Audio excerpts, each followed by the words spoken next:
حضرت وہب بن منبع فرماتے ہیں، بنی اسرائیل کا ایک آدمی اپنے دور کا بہت ہی بڑا ولی اور عبادت گزار انسان تھا۔ اسی علاقے میں ایک گھر میں 3 بھائی اور ایک بہن رہتے تھے۔ تینوں بھائیوں کو اچانک کہیں جانا پڑ گیا۔ وہ بہن کے بارے میں پریشان ہو گئے، اسے کس کے پاس چھوڑ کر جائیں جو اس کی حفاظت کر سکے، کیونکہ وہ اسے اپنے ساتھ سفر پر نہیں لے جا سکتے تھے۔ انہیں اس عابد پر سب سے زیادہ کامل یقین تھا، اس لیے تینوں اس کے پاس گئے اور انہوں نے اپنی بہن کی نگرانی کی درخواست کی، مگر اس نے پناہ مانگی اور انکار کر دیا۔ مگر ان تینوں نے بے حد اصرار کیا، اپنی مجبوری ظاہر کی تو وہ بامشکل مان گیا اور اسے اپنی خانقاہ کے ساتھ ایک کمرے میں رہائش دے دی۔ کافی عرصہ تک لڑکی کا کھانا یہ عابد خانقاہ کے دروازے پر چھوڑ کر واپس چلا جاتا۔ عورت دروازے سے کھانا اٹھا کر اپنے کمرے میں لے جاتی تھی۔ روزنامہ امت کے مطابق اب شیطان عابد کے پاس آیا اور اسے اس نیک کام پر شاباش دینے لگا اور کہا کہ ابھی بھی اس عورت کے لیے خطرات ہیں، کیونکہ روزانہ اسے کھانا لینے کے لیے اپنے کمرے سے نکل کر خانقاہ کے دروازے پر آنا پڑتا ہے۔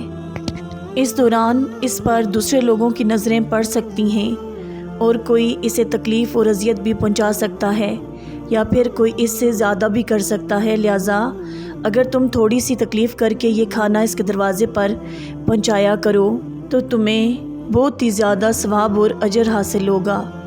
اس عابد کو جب کئی بار شیطان نے اس عظیم اور نیک کام میں مزید ثواب کا لالچ دیا تو عابد مان گیا اور اب وہ کھانا خانقاہ کے دروازے کے بجائے اس لڑکی کے کمرے کے دروازے پر چھوڑنے لگ گیا۔ کچھ عرصہ بعد شیطان اس عابد کے پاس پھر آنے لگا اور اس کے اس عظیم ثواب کے کام کی تعریف کی جس سے عابد نے اسے اپنا مخلص دوست سمجھا۔ شیطان نے اب اسے مشورہ دیا کہ کسی بھی پریشان حال، مصیبت زدہ اور دکھی انسان کو خوش کرنے کا بہت بڑا اجر و ثواب ہے، اور اس عورت سے بڑا پریشان کون ہوگا جو دن رات اپنے ایک کمرے میں بند رہتی ہے۔ کوئی بھی اس سے ہفتوں نہیں بلکہ مہینوں بات نہیں کرتا۔ آخر وہ بھی تو انسان ہے، وہ گھبرا جاتی ہوگی، اس لیے کبھی کبھی خدا کی رضا کے لیے اور اس عورت کا غم، دکھ، پریشانی اور صدمہ کم کرنے کے لیے بات کر لیا کرو تو اس میں بھی بہت بڑا ثواب ہے۔ عابد کے دل میں شیطان کی بات اتر گئی کہ واقعی ایک عورت تنہا مہینوں کسی سے بات نہ کرے، ضرور پریشان ہوتی ہوگی۔ اب وہ تقریباً روزانہ خانقاہ کی کھڑکی ہی سے لڑکی کا حال احوال پوچھ لیتا اور کچھ بات کر لیا کرتا تھا۔ کچھ عرصے بعد شیطان پھر ایک خیر خواہ کے روپ میں آ گیا اور عابد سے کہنے لگا، ظاہر بات ہے تم یہ سب کچھ ثواب کے لیے کر رہے ہو، تو پھر کھڑکی سے تھوڑی دیر کے لیے بات کرنے کے بجائے خانقاہ کے دروازے پر اس عورت کے قریب بیٹھ کر بات کر لیا کرو، کیونکہ کھڑکی سے بات کرنے میں اونچی آواز میں بولنا پڑتا ہے اور گرجا میں اتنا بلند آواز سے بولنا اچھا بھی نہیں۔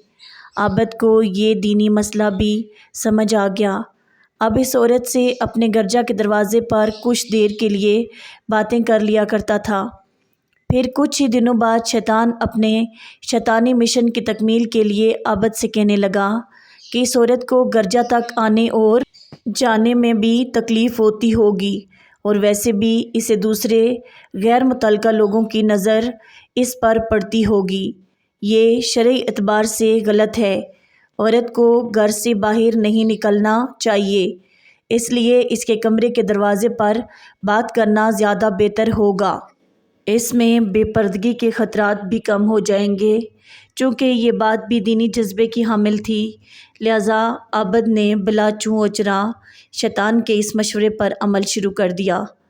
اب عابد روزانہ کچھ وقت کے لیے گرجا سے نکل کر عورت کے کمرے کے دروازے پر کچھ دیر حال احوال پوچھ کر واپس آ کر عبادت میں مصروف ہو جاتا تھا۔ کچھ ہی عرصے بعد شیطان نے پھر عابد کو اکسایا کہ یوں دروازے پر بیٹھنا غیر مناسب ہے۔ اگر آپ اندر کمرے میں بیٹھ جائیں تو یہ آپ کی شخصیت کے لیے مناسب ہے، کیونکہ دروازے پر تو بیکاری بیٹھا کرتے ہیں۔ عابد کو یہ بات بھی حقیقت کے قریب اور مناسب نظر آئی اور اس پر بھی عمل شروع کر دیا، مگر ابھی تک وہ عورت پردہ میں رہ کر ہی بات کرتی تھی اور یہ عابد بھی بس تھوڑی دیر تک حال احوال اور اس کی کوئی ضرورت یا کام معلوم کر کے واپس آ جایا کرتا تھا۔ ایک بار پھر شیطان نے عابد کو سمجھایا کہ تم جتنی دیر بھی اس عورت سے باتیں کرتے ہو، چونکہ یہ سب ایک نیک نیت، اچھے جذبے اور ثواب کی خاطر کرتے ہو، تو پھر تھوڑا سا ثواب کیوں؟ جتنی دیر تک ایک دکھی اور پریشان حال آدمی، اور وہ بھی صفے نازک یعنی ایک عورت کو تسلی دیتے رہو گے، اتنا زیادہ ثواب ملے گا۔ اب عابد کا اس عورت کے کمرے میں سارا دن گزرنے لگا، جبکہ رات گرجا گھر میں اس عابد نے شیطان ہی کے مشورے پر عورت کو پردے اور نقاب کی مسلسل پابندی میں مناسب حد تک نرمی کی بھی اجازت دے دی، اور پھر نقاب سرکتے سرکتے مکمل سرک گیا۔ اب شیطان کا کام تقریباً ختم ہو چکا تھا، کیونکہ عابد کے نیک جذبے پر نفس نے غلبہ پانا شروع کر دیا تھا اور نفسیانی خواہش نے رفتہ رفتہ تمام حدیں پار کر لی، اور وہ عورت حاملہ ہو گئی اور ایک بچے کی ماں بن گئی۔ اب شیطان ایک بار پھر آیا اور کہنے لگا، یہ تم نے کیا کر دیا؟ اب اگر عورت کے بھائی آ گئے تو تمہاری خیر نہیں۔ پھر شیطان ہی کے مشورے پر اس نے نوزائیدہ بچے کو قتل کر کے گرجا کے قریب ہی ایک گڑھے میں دفن کر دیا، مگر پھر شیطان باز نہ آیا اور عابد سے کہنے لگا، تم نے تو اس عورت کے بچے کو مار ڈالا ہے، اگر کبھی اس نے اس بارے میں اپنے بھائیوں کو بتا دیا تو وہ تجھے ضرور قتل کر دیں گے۔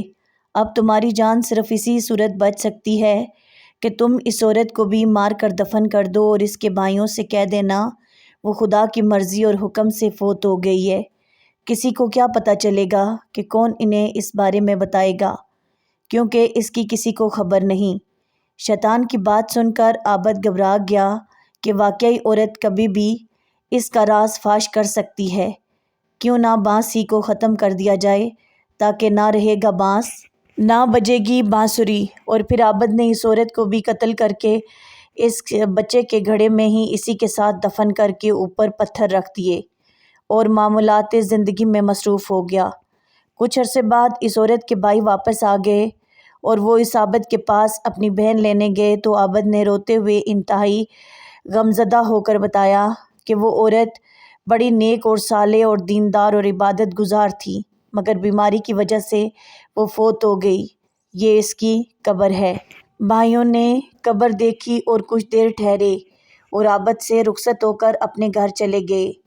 رات کو جب سوئے تو شیطان ہر ایک کے خواب میں آیا اور ان سے ان کی بہن کے بارے میں پوچھا تو انہوں نے جیسا عابد سے سنا تھا وہ بتایا، مگر شیطان نے کہا، یہ سب جھوٹ ہے، اس عابد نے تمہاری بہن سے بدکاری کی، اس سے بیٹا پیدا ہوا، بدنامی کے ڈر سے اس نے اس بیٹے اور تمہاری بہن کو قتل کر کے گرجا کے دروازے کی دائیں جانب قریب ہی گڑھا کھود کر دفن کر دیا ہے۔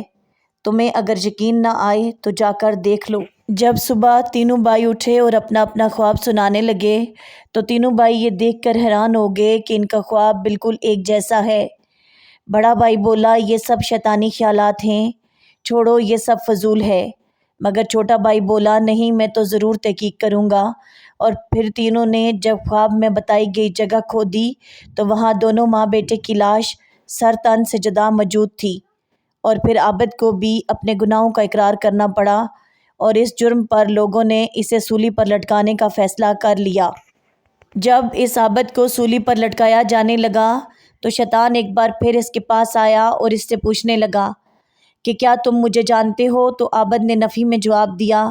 شیطان بولا، میں وہی ہوں جس نے تجھے یہاں تک پہنچایا، اور آج تو خود بھی ذلیل اور رسوا ہو گیا ہے اور تمام دوسرے عابدوں اور راہبوں کو بھی ذلیل کر دیا ہے۔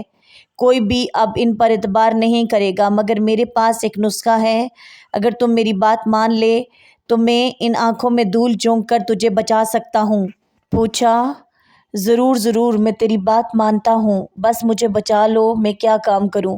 شیطان بولا، بس ابھی ابھی اسی حالت میں تم مجھے ایک سجدہ کر دو، میں ابھی اور فوراً تمہیں بچا لیتا ہوں۔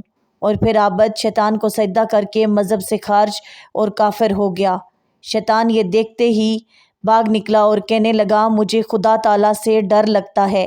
اس واقعے کے بارے میں قرآن کریم میں آیات نازل ہوئی۔ ترجمہ: جیسے شیطان جب انسان سے کفر کروا لیتا ہے تو کہتا ہے کہ میں تجھ سے بیزار اور الگ ہوں کیونکہ میں خدا رب العالمین سے ڈرتا ہوں، پھر ان دونوں کا انجام ہمیشہ کی آگ ہے اور یہی ظالموں کا بدلہ ہے۔